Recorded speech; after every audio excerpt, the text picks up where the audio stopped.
December মাসের ছুটিতে অনেকদিন পর কাজিনরা সব একসাথে হয়েছিলাম। আর আমার কাজিনদের আমার কাছে বায়না ছিল রেড ভেলভেট কেক বানিয়ে খাওয়ানোর। যেহেতু আমরা গ্রামে এসেছিলাম তাই রেড ভেলভেট কেক বানানোর সব উপকরণ আমার হাতের কাছে ছিল না। তারপরেও ওদের আবদার রক্ষা করার জন্য আমি যতটুকু অ্যারেঞ্জ করতে পেরেছি সেটা দিয়ে কিন্তু একটা পারফেক্ট রেড ভেলভেট কেক আমি ওদেরকে বানিয়ে খাওয়াতে পেরেছিলাম। আর এই কেকটা খাওয়ার পর ওরা কিন্তু খুবই ইমপ্রেস হয়ে গিয়েছিল। খানিকটা অবাকও হয়েছে। সবাই শুধু আমাকে বলছিল এটা নাকি দোকানের কেনা কেকের থেকেও খেতে ভালো হয়েছে। আর আমার মতো আপনারাও চাইলে কিন্তু আপনজনদের জন্য এরকম একটা কেক তৈরি করে নতুন বছরে অবাক করে দিতে পারেন। রেড ভেলভেট কেক তৈরি করার জন্য প্রথমে বাটার মিল্ক তৈরি করতে হবে। এজন্য 1/4 কাপ পরিমাণ দুধের মধ্যে আমি দিয়ে দিয়েছি ১ চা চামচ পরিমাণ ভিনেগার। এটাকে নেড়ে-চেড়ে ১০ মিনিটের জন্য এক সাইডে রেখে দিয়েছিলাম। ১০ মিনিট পর এটা দেখতে ঠিক এরকম হয়ে গিয়েছে। এখন এর মধ্যে ২ চা চামচ পরিমাণ রেড ফুড কালার মিশিয়ে নেব। আর বাটার মিল্ক ইউজ করার কারণে কিন্তু রেড ভেলভেট কেকের সেই ভেলভেটি ভাবটা চলে আসবে। এখন এটাকে এক সাইডে রেখে দিয়ে কেকের জন্য শুকনো উপকরণগুলোকে রেডি করব। প্রথমে নিয়ে নিচ্ছি ১.৫ কাপ পরিমাণ ময়দা, ২ চা চামচ পরিমাণ কোকো পাউডার, ১.৫ চা চামচ পরিমাণ বেকিং পাউডার, 1/4 চা চামচ পরিমাণ বেকিং সোডা এবং 1/4 চা চামচ পরিমাণ লবণ। এখন সবকিছু একসাথে খুব ভালোভাবে চেলে নিতে হবে। আর এই চেলে নেওয়ার ফলেই কিন্তু শুকনো উপকরণগুলোর মধ্যে বাতাস ক্রিয়েট হবে এবং কেকটা খুব ভালোভাবে ফুলবে। একটা চামচের সাহায্যে সবকিছু একসাথে ভালোভাবে মিশিয়ে এটাকে এক সাইডে রেখে দিতে হবে। আজকের কেকের ব্যাটারটা আমি ব্লেন্ডার জগে ব্লেন্ড করে তৈরি করব। তবে আপনারা চাইলে কিন্তু হ্যান্ড হুইস্কের সাহায্যেও কাজটা করতে পারবেন। তবে সেক্ষেত্রে সময়টা একটু বেশি লাগবে। রুম টেম্পারেচারে থাকা ৪ টা ডিম আমি ব্লেন্ডার জগের মধ্যে দিয়ে ২ থেকে ৩ মিনিট খুব ভালোভাবে ব্লেন্ড করে নিয়েছি।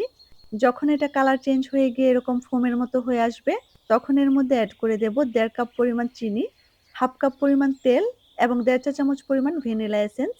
এখন এটাকে আবারও ১ থেকে ২ মিনিটের মতো ব্লেন্ড করে নিতে হবে। ব্লেন্ড করা হয়ে গেলে এটাকে আমি একটা মিক্সিং বোলের মধ্যে ঢেলে নিয়েছি। এখন আগে থেকে চেলে রাখা শুকনো উপকরণগুলো ২ থেকে ৩ ধাপে খুব ভালোভাবে মিশিয়ে দিতে হবে। মেশানোর ফাঁকে, ফাঁকে আগে থেকে তৈরি করে রাখা বাটার মিল্কটাও একটু, একটু করে মিশিয়ে নিতে হবে। আর এলোপাথারিভাবে কিন্তু মেশানো যাবে না। এভাবে এক সাইড থেকে আলতো হাতে ঘুরিয়ে, ঘুরিয়ে মেশাতে হবে। এতে করে ব্লেন্ড করার ফলে যে ফোম ক্রিয়েট হয়েছে সেটা নষ্ট হবে না এবং কেকটা খুব ভালোভাবে ফুলবে। তাই কাজটা কিন্তু একটু খেয়াল করে করতে হবে। আমার মেশানো হয়ে গিয়েছে। এখন কেকের ব্যাটারটাকে আমি এরকম একটা স্টিলের বাটিতে সেট করব। এজন্য বাটির মধ্যে আগে থেকে আমি বাটার পেপার বিছিয়ে তেল ব্রাশ করে নিয়েছিলাম। তৈরি করে রাখা সম্পূর্ণ ব্যাটারটা আমি বাটির মধ্যে ঢেলে দিয়েছি এবং একটা কাঠির সাহায্যে এভাবে করে একটু নেড়েচেড়ে দিয়েছি, যাতে করে ভেতরে কোনো এয়ার বাবল থাকলে মিলিয়ে যায়।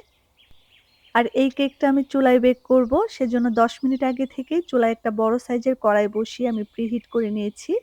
এখন কড়াইয়ের মধ্যে একটা স্ট্যান্ড দিয়ে দিয়েছি। এখন স্ট্যান্ডের উপর কেকের বাটিটাকে বসিয়ে দিয়ে ঢাকনা দিয়ে চুলার তাপমাত্রা লোতে রেখে এটাকে রান্না করব ৬০ মিনিট। আর আপনারা যদি ওভেনে বেক করতে চান তাহলে ১৭০ ডিগ্রি প্রিহিটেড ওভেনে এটাকে ৪০ মিনিটের মতো বেক করলেই হয়ে যাবে। ৬০ মিনিট পর ঢাকনা উঠিয়ে কেকটাকে একটা কাঠির সাহায্যে চেক করে নিতে হবে। যদি কাঠিটা ক্লিন আসে তাহলে বুঝতে হবে কেকটা হয়ে গিয়েছে। আর যদি ক্লিন না আসে তবে সেক্ষেত্রে আরো ১০ থেকে ১৫ মিনিটের মতো রান্না করতে হবে। আমার কেকটা খুব ভালোভাবে বেক হয়ে গিয়েছে। এটাকে আমি ঠান্ডা করে তারপর মোল্ড আউট করে নিয়েছি। কেকের উপর থেকে সমান করে একটা স্লাইস আমি কেটে নিয়েছি। এখন এটাকে হাতের সাহায্যে ছোট, ছোট টুকরো করে আমি ভেঙে নিয়েছি। তারপর চুলার তাপমাত্রা লোতে রেখে কেকের গুঁড়াগুলোকে আমি মচমচে করে ভেজে নিয়ে এটাকে ব্লেন্ডার জগে দিয়ে এরকম করে আমি গুঁড়ো করে নিয়েছি। এখন এই গুঁড়োটা কেক ডেকোরেশনের কাজে আমি ইউজ করব। এখন এটাকে এক সাইডে রেখে দিয়ে কেক ডেকোরেশন করতে চলে যাব। প্রথমে একটা সুতোর সাহায্যে কেকটাকে আমি ২ টা স্লাইস করে নেব। যারা আমার মতো ছুরির সাহায্যে সমান করে স্লাইস করতে পারেন না, তারা চাইলে কিন্তু খুব সহজেই সুতো দিয়ে স্লাইসগুলো করতে পারবেন। আর কেকটা কাটার পর এর ভেতরে লাল টুকটুকে কালার এবং এর স্পঞ্জি আর ভেলভেটি ভাব দেখে আমি খুবই মুগ্ধ হয়ে গিয়েছি। যেহেতু আমার কাছে কোনো কেক বোর্ড বা টার্ন টেবিল ছিল না, তাই কেকের একটা স্লাইস নিয়ে ডেকোরেশন করার জন্য আমি একটা থালার উপর বসিয়ে দিয়েছি। তারপর কেকের স্লাইসটার উপর আমি সুগার সিরাপ লাগিয়ে নিয়ে সম্পূর্ণ স্লাইসটাকে হুইপ ক্রিম দিয়ে কভার করে নিয়েছি। একটা ব্রেড নাইফের সাহায্যে আমি উপর দিকটা এভাবে করে সমান করে নিয়েছি। তারপর আরেকটা কেকের স্লাইস আমি উপর দিক থেকে সমানভাবে বসিয়ে দিয়েছি। তারপর উপর দিক থেকে আবারও কিছুটা সুগার সিরাপ লাগিয়ে নিয়েছি।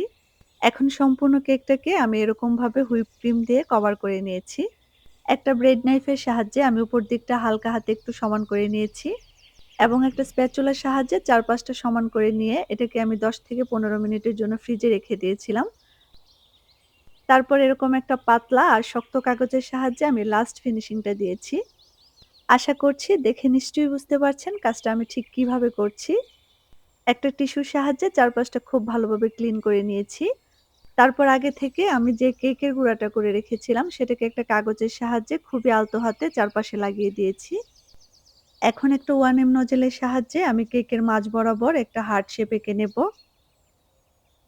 এবং হার্ট শেপের মাঝখানে আমি যে কেকের গুঁড়াটা করে রেখেছিলাম সেটা দিয়ে ফিল আপ করে দেব এবং ফুলগুলোর ফাঁকে ফাঁকে আমি কিছু চেরি কুচি দিয়ে দিয়েছি যাতে করে দেখতে এবং খেতে ভালো লাগে। এবং সবার শেষে আমি চারপাশে কিছু মাল্টি কালারের সুইট বল ছড়িয়ে দিয়ে ডেকোরেশনটাকে কমপ্লিট করে নিয়েছি।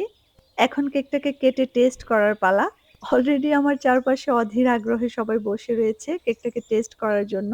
আলহামদুলিল্লাহ কেকটা খাওয়ার পর সবাই এত বেশি পজিটিভ রিভিউ দিয়েছে যে এতক্ষণের কষ্ট আমার কাছে সার্থক মনে হচ্ছে। যারা মনে করেন চুলায় পারফেক্ট কেক তৈরি করা যায় না তাদের কাছে আমার অনুরোধ একবার হলেও এই কেকটা ট্রাই করবেন। আশা করছি আমার আজকের রেসিপি আপনাদের ভালো লেগেছে। আর রেসিপি ভালো লাগলে চ্যানেল সাবস্ক্রাইব করে পাশে থাকবেন। ইনশাআল্লাহ দেখা হবে পরবর্তী কোনো রেসিপিতে। আল্লাহ আমাদের সবাইকে ভালো রাখুক। আসসালামু আলাইকুম।